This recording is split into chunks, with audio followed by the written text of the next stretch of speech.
Kia ora and welcome to the Run Adjacent podcast. I'm Hayden and today I have co-hosts Mel and Dwayne along for the ride. How are you guys? Good, Hayden. How are you? Good, thank you. I'm so good. I did parkrun this morning, so I'm feeling happy. Happy. That's good. I guess, yeah. Dwayne, how's your dodgy knees? Oh, mate. Don't get me started. Yeah, bit achy, bit niggly, just trying to manage it, especially with Paihia coming up. So hopefully we make it to the start line fresh. I hope so. Speaking of Paihia, today we are previewing the HotPrintz Bay of Islands Run Walk Festival, which will this year feature the Trek Trail and Fish 50-kilometre event. This is Sport Northland's first Ultra Marathon. The Ultra Marathon is going to dominate today's conversation. It's kind of a bit awkward because I also work at Sport Northland, so we don't really know how to... Mel may take over the hosting responsibilities and interview me, and then likewise I might interview Dwayne. Who knows? We'll see how it goes. Today we're going to cover off start times, compulsory gear, the course, aid stations, who we think might be the favourites, and just whatever else comes to mind. So take it away, Mel. Yeah, I think just to start off with, if Hayden, you could tell us, when does the race start? So the Ultra Marathon starts at 6 a.m. And Dwayne had mentioned a question about even like, yes, people could bus in, but then also if you had someone getting dropped off, do you have any recommendations there for athletes? Yeah, so it is kind of recommended that people jump on the bus, which is departing the Paihia Village Green area. I think it's departing at around like 5:30 a.m.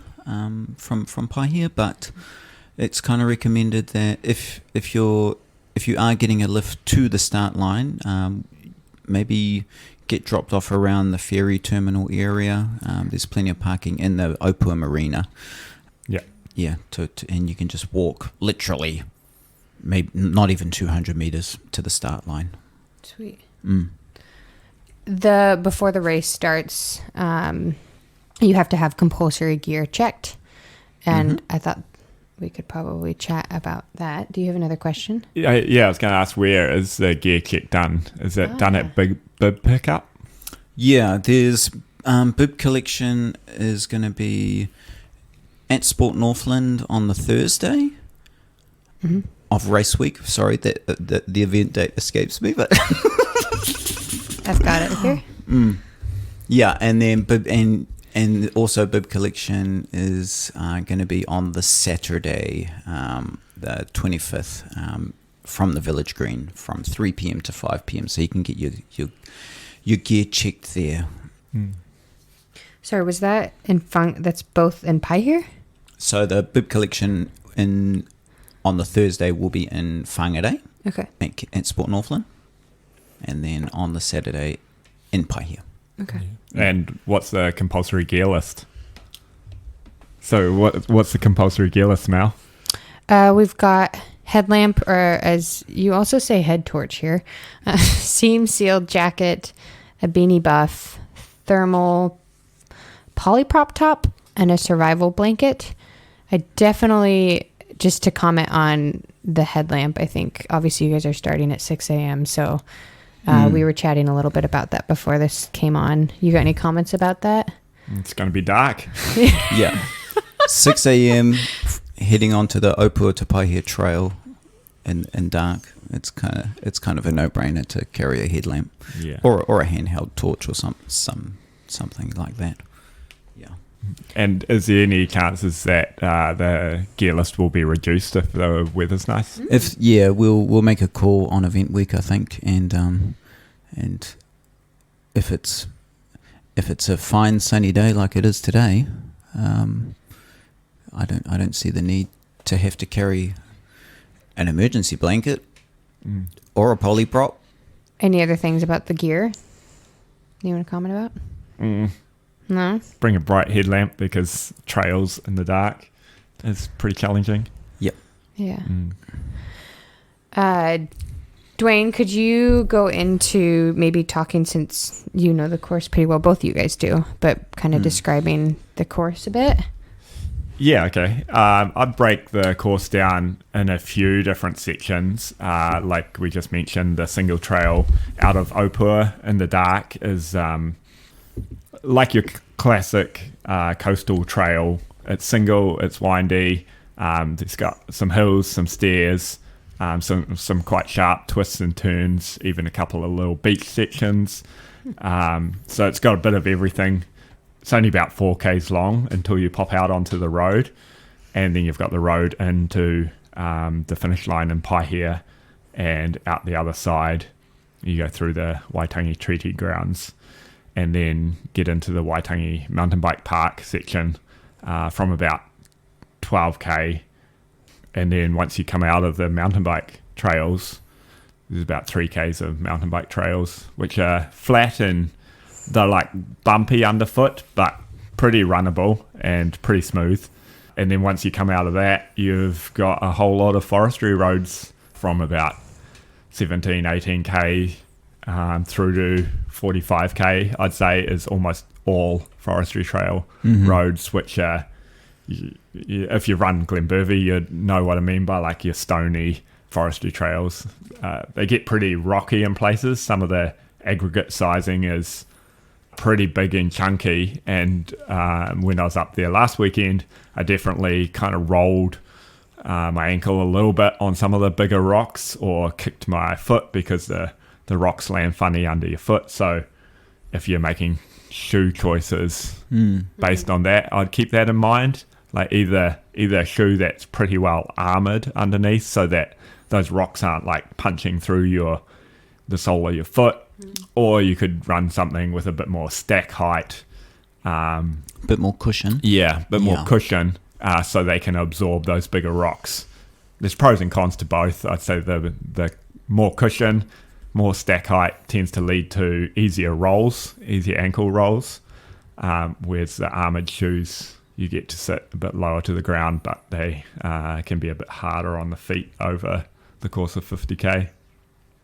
It's always difficult to work out what shoes to wear. That's probably one of the more common questions, is what shoes do I wear on an ultramarathon? And Yeah.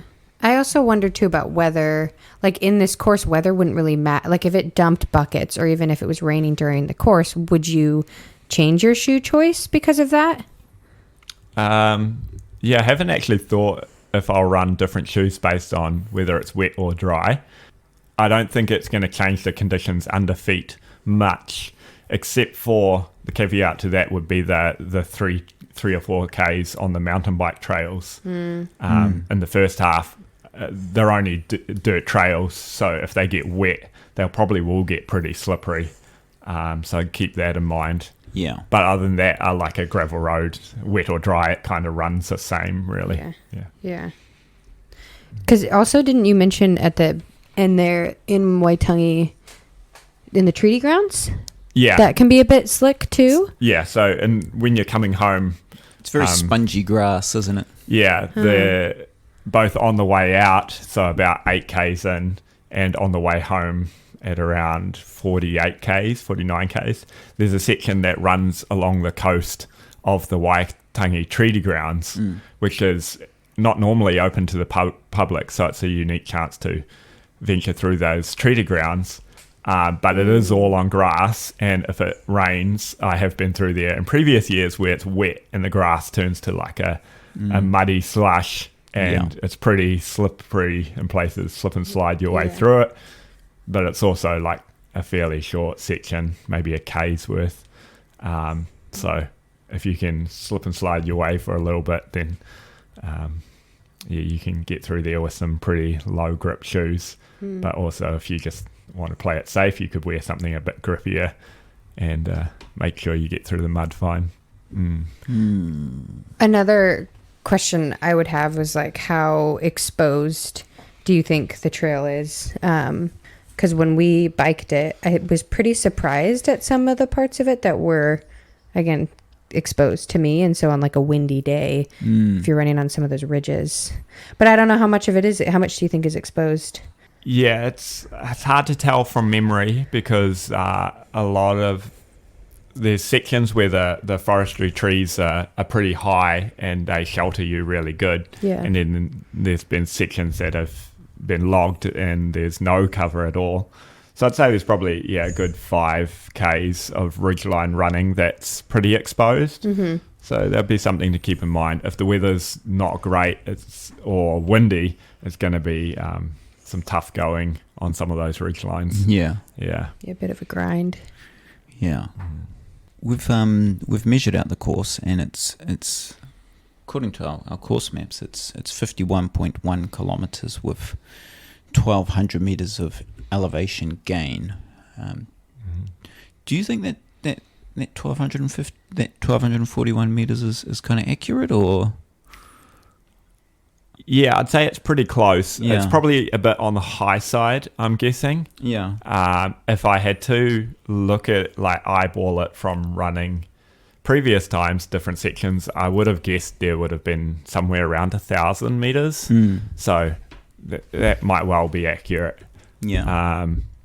With most of the hills in this course are in the, what I call the back section, sort of from 25 to 40k is all pretty hilly. Correct, yeah. And then, the closer you get to Paihia, sort of the flatter it gets. It looks like there's a pretty gnarly climb from about 18 to 20k's.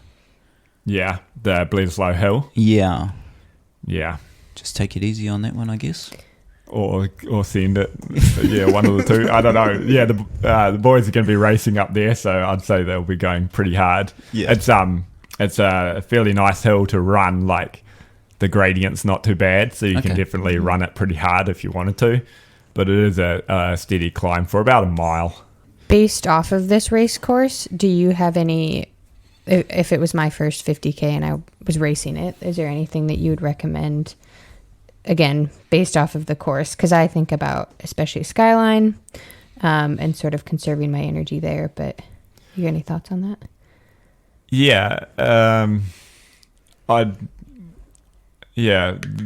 like I was saying earlier, the back half being pretty hilly, I'd definitely keep that in your mind as you're running the first 20Ks, that your second 20Ks is going to be pretty hilly and it's going to come at a time that's going to really suck the life out of your legs. Because that first 20K and those Forest Service roads are fast. You could really roll fast on them. Yeah, there's a couple of bigger hills in the first 20, like we mentioned, the Bledisloe Hill. But then, with the last 10 to go, you've got a pretty long downhill run into the start of the Waitangi Treaty mountain bike park, and then you have a little bit of a climb out of there, and then another long downhill through the treaty grounds and into Paihia. So the last 10 is going to be pretty easy running. So keep that in mind as you struggling through because if you look at the elevation map, the 32K to that kind of essentially 40K section is just climbing and up and down, and it's Skyline Road, I think it's called, in the forestry, and it's lives up to its name. It just kind of goes up and down constantly for a good 10K. So that's going to be, I'm going to say up the front, that's going to be when the race is sort of won or lost, is whoever can run those hills and then come over the top of them and still be ripping smashing and being at 40Ks, that's where you see that's the character building case, right? That's when you know people are fit, is when they're just still hammering the downhill 40Ks deep, you know, and then you're like, oh, they're fit. Yeah. So I might be stumbling down the hills, but we'll see how we go. Dwayne, I don't believe that for one second, mate. I'm looking at your finishers medal wall here, and you've got a Tarawera 100K under your belt there. You've got a few marathon finishers medals there, so I think you're going to be right up there, mate. Take that doubt out of your mind. That's right. Yeah, no doubt on race day. Yeah, full send. Yeah.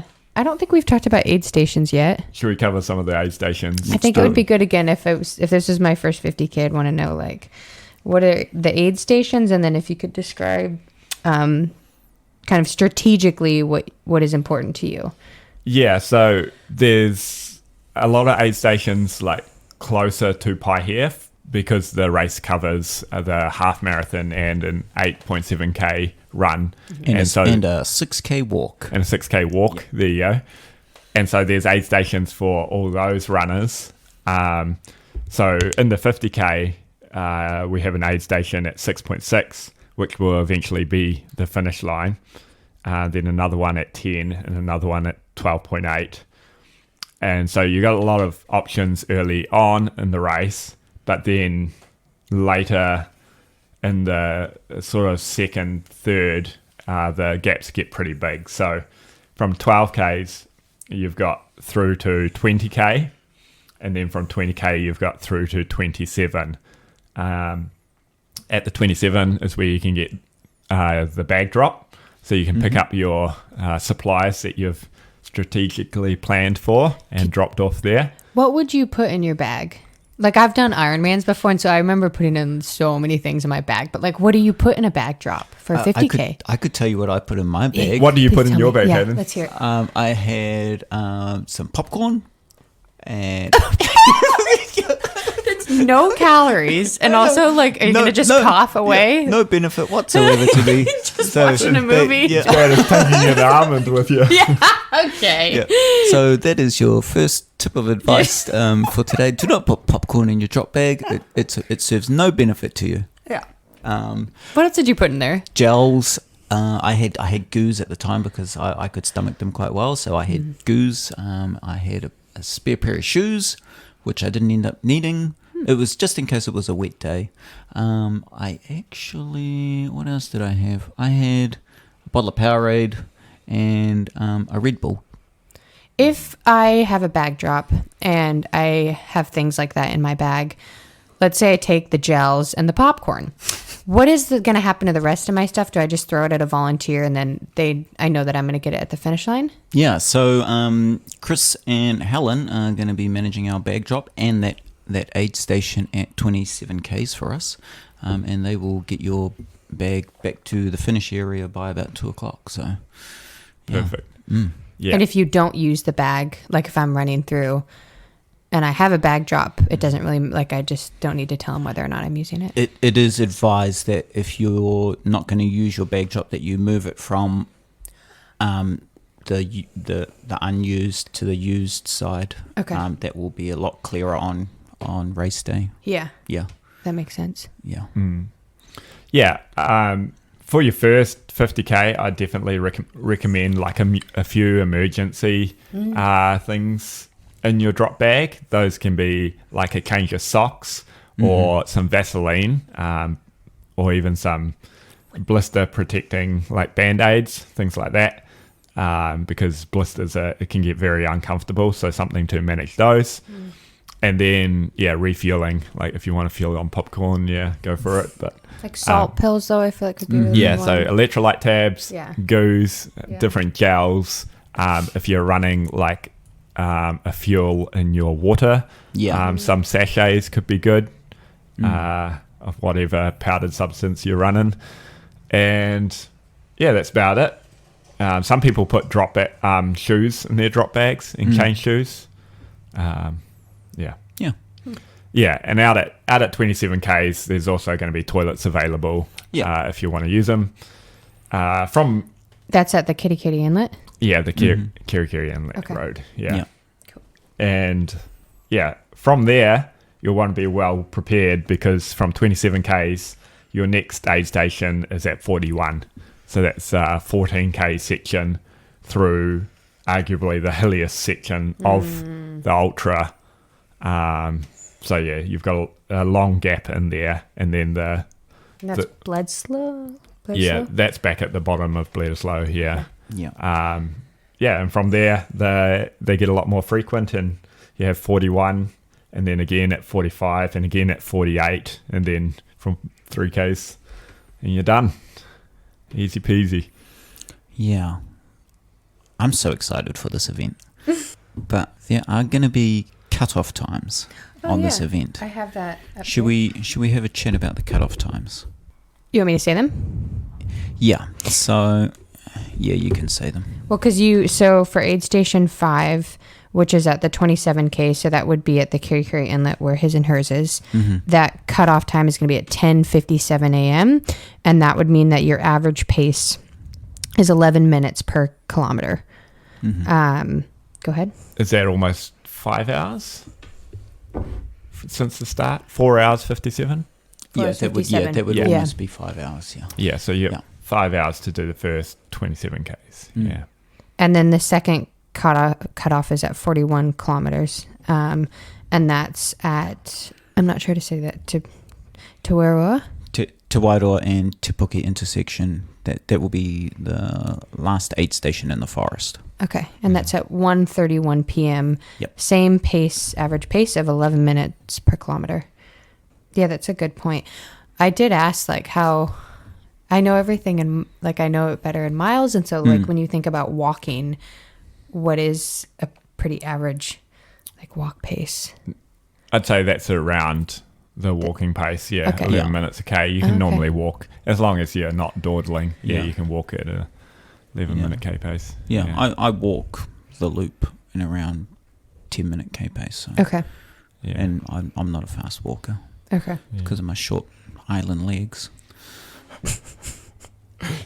I wasn't blessed with Dwayne's long legs. Yeah, didn't you Good walk fella. anywhere growing up on the island, Something else I noticed that that is available for people is to have a support or a pace runner, and that's from the Waitangi Mountain Bike Park to the finish line. Yep. Does anyone want to talk about pace runners? I think it would be really helpful if it was my first 50K. I've never needed the use of a support runner / pace runner, so I don't know. But it might be something that a first timer might like to utilize. Yeah, it's a nice chance for like family members or friends, partners to come out and run with you on your last 6K. Yeah, run home with you. Yeah. Sharing your achievement. Steve Tress finished the 100K with you, eh? Yeah, he ran in with me, walked. How did that make you feel? It certainly made me feel like pretty special because he had already run his 54K, and then he, him and a few of the other lads came out to cheer me on in the dark. Nice. And walk me home. I've kind of needed help at that point. I think it's really nice that you have that to offer, because I wonder how many people that have signed up that it is their first 50K, and I just think that's pretty special. I know for me, like, it's a huge mood boost knowing that I have someone like waiting for me essentially at that part. So I think it's pretty cool that you guys have that. Yeah. It's gonna be a quite a cool weekend. Oh yeah. Just speaking on the event as a whole, like there is over 100 people signed up for the 50K, and I think it's kind of flowed on to the entries for the other events, the 22K and the 8.7K and the 6K, because the entries as a whole look to be up quite considerably on last year's event. So that's quite cool. But speaking of those 100K or 100 people in the 50K, who do you reckon may be the favourites to take it out? We of course had David Houndschmidt on the previous episode, who holds the course record at Tarawera. But he's an absolute beast. Yeah, but what other names do you reckon worth mentioning, guys? Yeah, I think listen to David's interview. It was pretty nice and quick, but also some good little recommendations in there. I would say for our local men, we've got one sitting next to me, Mr. Dwayne. Dwayne Collicutt. We are so biased. We are so, completely biased. I also am really excited to see, honestly, how Nathan Reichen does. It was his he was the winner for the Taupo 100K, and his training's going really well. Do you have anything to say about Nathan? Yeah, he looks fast at the moment. Yeah, like some of his workouts that Dwayne will read off to me on Strava are just, Yeah. I don't know, diabolical. Like, His in particular, he does a 40K day with hill reps in the morning and then like medium to hard run in the afternoon. So 2 20K runs all done at effort, and he's looking strong. What's his weekly mileage up to? He's sitting 90 about miles. 100 miles a week, So the 160 Ks, pretty consistent. But I mentioned that to Dwayne because I was like, oh, he's only at 100 miles. But I was like, oh, it doesn't, like the amount of vert that he's doing is very significant. Yeah. The other one, obviously, is Sam Rout. You can never count out Sam, eh? Yeah, well, Never. Mr. Wild Kiwi course record holder. And then he comfortably won Parihaka as well. Yeah. Told me, was it last night? He set a course record at Parihaka. Yeah. Really? Yeah. Yeah. Easy Yeah. course record. 134. So we talk about Nathan's mileage, and then we go to Sam's, and Sam said he ran, was it 35K per week the other week? That's just nutty. Like, but again, he's an animal. I mean, he can pull it out. So Yeah. And he's definitely put in some work over the last couple of weeks. So he's got this in mind with his training. Yeah. So yeah. I'm excited to see how he does. We've also got Adam Shepard. I want him on the podcast, eh? Yeah, get him. He lives up in Kirikiri. No. Who's here locally? Like Carmo. He's so far away. Why are we not having him on then? What? Adam, if you're listening. If you're listening, slide into my DMs, please. Why do you always make it so weird? Oh boy.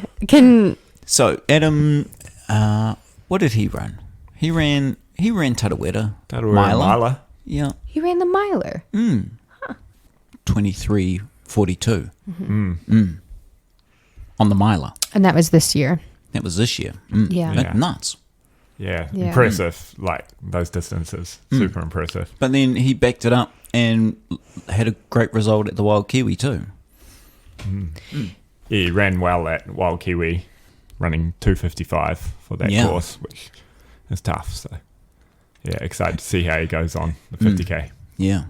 Then he's got his mates that run with him. There's the likes of Max Sykes, like Run the Wild together, and some other god-awful South Island trail running events that I'll never enter. Honesty's key. Yeah, but who else was running? Because I ran into Rob Coop, and he works with David Nielsen, and we were chatting about that too. How, I mean, granted, maybe David's got a messed up back, but you can't count him out necessarily. Can never count David Nielsen out. He won the Taupo 50K in 2018. So he's got. There's a few Taupo winners in this lineup because, there's some other Taupo winners in the female side, right? Yeah. Yeah. Are we ready to switch over to our females? Yeah. Shout out to the ladies. Okay, so Hannah Oldroyd. Oldroyd. Thank you. She's ran a lot of marathons. She's done Auckland twice. She's done the Queenstown Marathon, London Marathon. All of her, really consistent marathon times. I love to talk about marathons, so it's easy for me to spout them out. But, like, she's in that 240s range. And then she would be, she's a pretty big favorite. But I don't know if you guys want to say anything else about Hannah. She's just a beast of a runner. Yeah. Yeah, West Coast runner, right? Yeah. Very well known in the New Zealand marathon scene. So, yeah. Yeah. And then we got Adie McKenzie, who, like Dwayne had just said, a whole bunch of Taupo winners. Yeah, she's a former 2002 50K Taupo winner. And You mean 2022? 2022. Yeah, my bad. No, it's okay. Yeah. And also placed 8th in the 100K there. And Karis as well is also second place Taupo runner, and she's lining up as well. Yeah. 80 and Karis both ran in 2022, the Taupo 50K, and 80 ran it in 4 hours and 30 minutes, and Karis ran it in 4 hours and 35. So those are both some of our gals that, finishing right in the top. I love Karis. She is a bundle of joy. We actually had a podcast with her. If you just want to scroll back and listen to it, it's a really cool interview with her and her partner Chris. So shout out to them. Yeah, Karis is so humble in that podcast, but she's a speedster, all right. Yeah, currently running right at this moment. Rotorua Marathon. Yeah, with a little bit of a pre 50K long run training. Yeah. And she runs everything in her Hoka ATRs. It doesn't matter whether it's road or trail. She just runs in her Hoka ATRs. Backstory: my mom has been obviously listening to this podcast a lot, and she was like, "Oh, I listened to the one with that sweet girl," and she didn't say Karis's name, but the one that always wears the all-terrain Hokas, and I just bought a pair. And then she would always send me photos of her wearing them, and I'm thinking of you, and I'm like, "You're thinking of Karis." But that's nice, Mom, because I don't even have a pair. So that works for her. It's cute. Some other local peeps, we've got, of course, Simone Ackerman.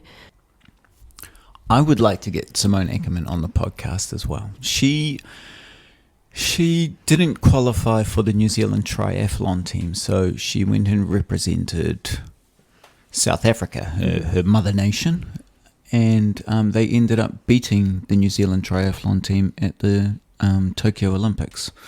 I would like to hear that story in further detail. Yeah, but Simone Ackerman's been living in Whangarei for quite a while now, maybe 5-6 years. Yeah, but she holds the course record for the Whangarei half marathon, and she had a really strong performance at the Tarawera 50K earlier this year. I believe she came 11th female. So so Simone ran the TUM 50K, and that was her first 50K. Also known as a TUM 54K. Yeah, that's true. Not even a 50K. Yeah. And she placed 11th overall and ran it in a time of 4 hours and 49 minutes. So pretty solid for her first 50K. That is a solid effort, yeah. Yeah. And she's backed that up with a few good trail runs recently as well, doing the 512 challenge and running Parihaka. Yeah. Yeah. First female home at Parihaka, so yeah. The second female at Parihaka was Danielle Jones, who I also think could be a favorite because she's been really stacking up kind of her mileage and preparing really well for the course. And she's running the 50K, is she? Yeah. She's asked me, well, not me, I think she's mentioned it to our other co-host Hannah about questions of footwear and kind of the course, and I know that she's gone out there to check it out too. So awesome. Cara Penny from Kitty Kitty. Yeah. So she did Hawke's Bay. Yeah, Cara did the Taupo. It was a 70K. Ooh. Yeah, and she placed 4th female overall and was first in her age group, running in a time of 7 hours and 34 minutes. That's good. Yeah. I've always wanted to do Taupo. Yeah. Nice. We've got some good, solid local Yeah, talent. there is some solid local runners. I'm looking forward to it, man. It's going to be so cool. I got to stop saying it's so cool. So cool. That's cool. That's cool, man. What else did we want to have a chat about, guys? I didn't have anything else. I don't know if you had any questions to our professional Dwayne Collicutt over there. Yeah, okay. Did you have any Dwayne. Yes, Hayden. You are my resident expert, experienced runner here. You've got a second placing at Hawke's Bay. You've got a Taupo 100K under your belt, or a Tarawera 100K under your belt. You've got a Queenstown Marathon finishers medal there. He's done 2 Keplers. Yeah. Done 2 Keplers. A couple of other marathons. You are, and you are right in front of me. So I am going to ask you some questions. Sure. What do you want to know? We are 3 weeks out from race day. Yep. Should our long runs have finished by now? Ideally, yeah, should be done with your long run. However, you can get away with a long run 2 weeks out if you need to, but I wouldn't go. Yeah, probably wouldn't go past 40k, probably 35-ish k, which might be what I end up doing because I don't think my knee's up to a long run this weekend. So when you were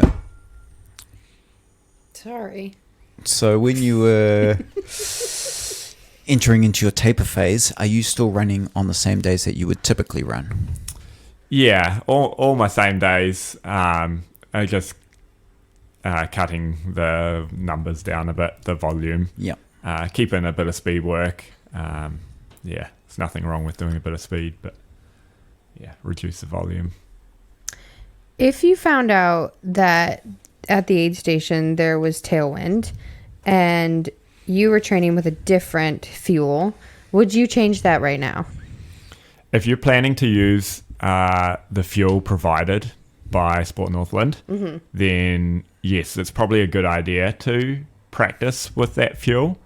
So yeah, maybe next weekend, if you're doing one more longish run, try out some tailwind, head into Trek Trail and Fish, pick up a little packet, or you can even pick up some sachets and do a one-off mix, try it out, see how it sits for you.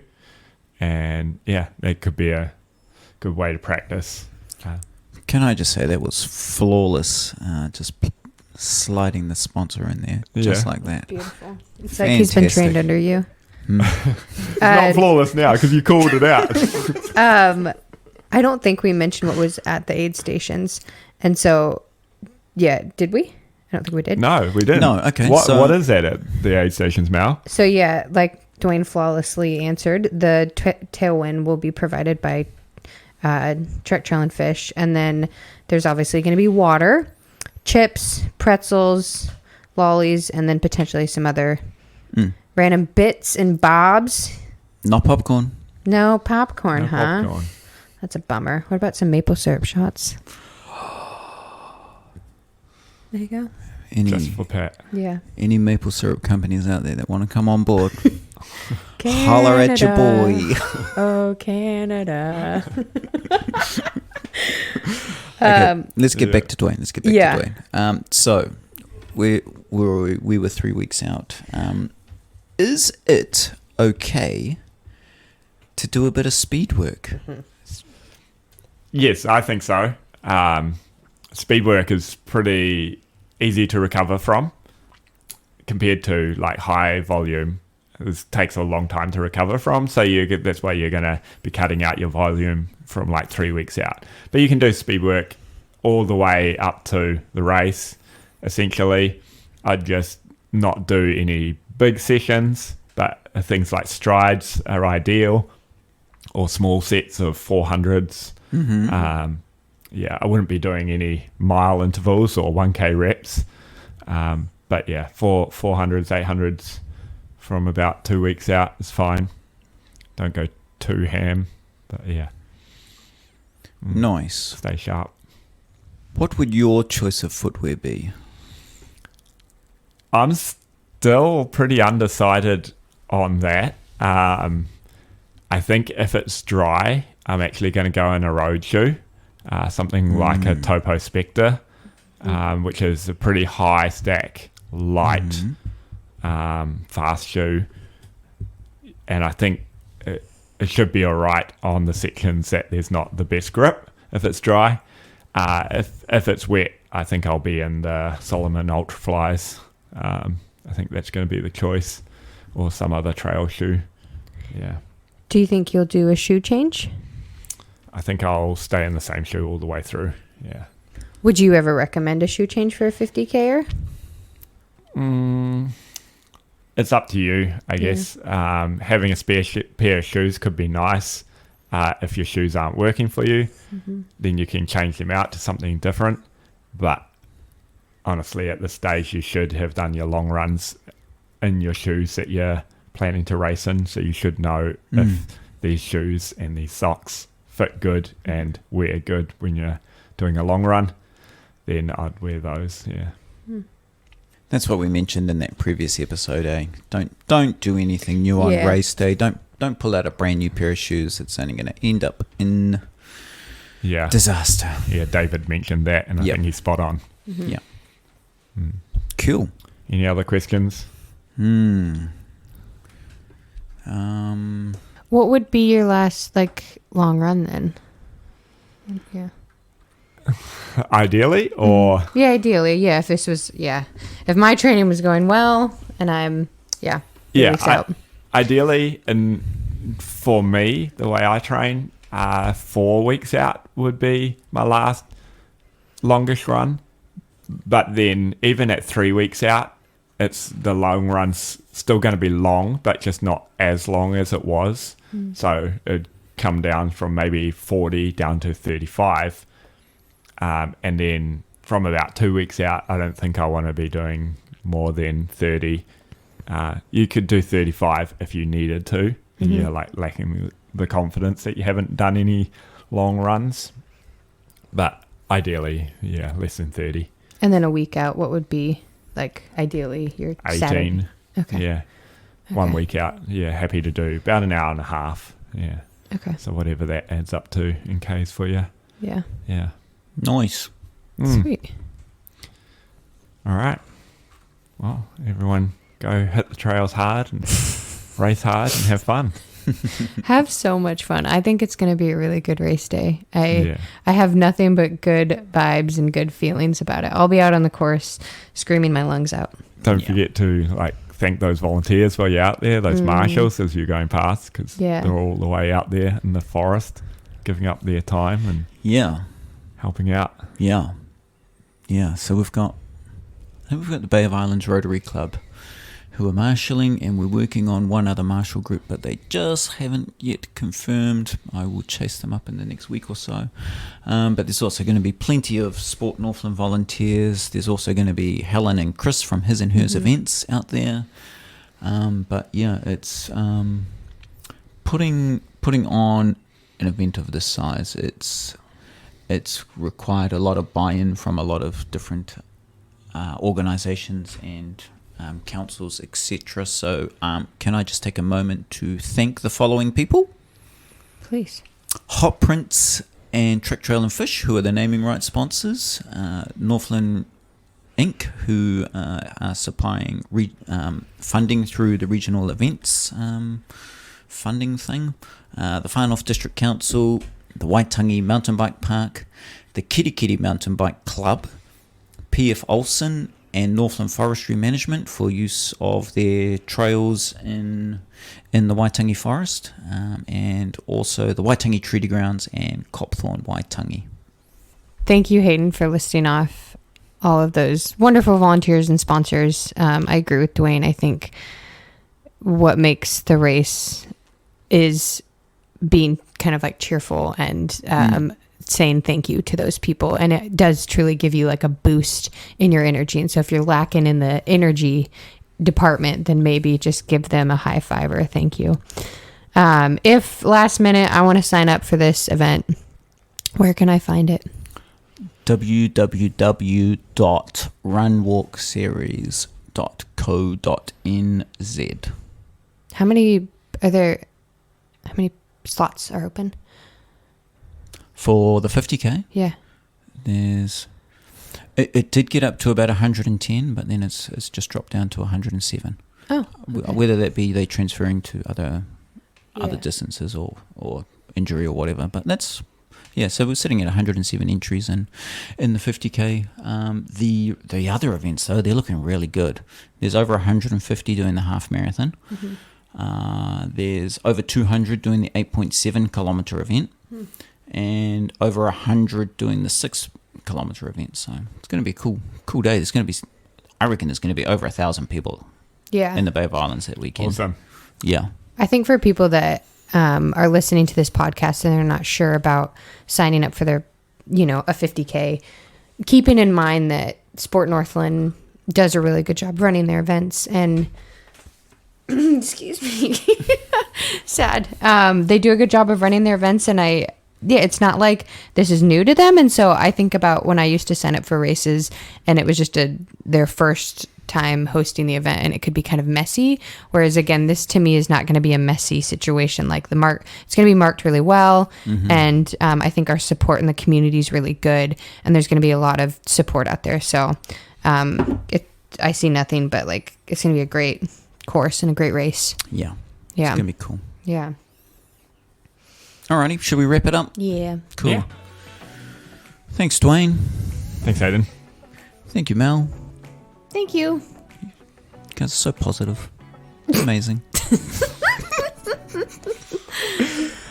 Big thank you to our show sponsor, Trek Trail and Fish. Visit them, trektrailfish.co.nz, to buy all your running gear. Remember to use my discount code for 10% off your order. The code is RA10.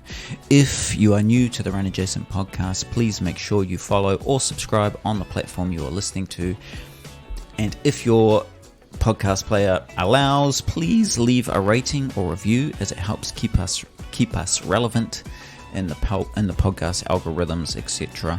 Just to say something about that too, with Spotify in particular, do follow along, because every time that you do follow our podcast, when we have a new episode that comes up, it'll just automatically pop up on your feed. That's what I did. Nice. Yeah. You can find Run Adjacent on Instagram and Facebook. It's at Run Adjacent. Till next time, happy running!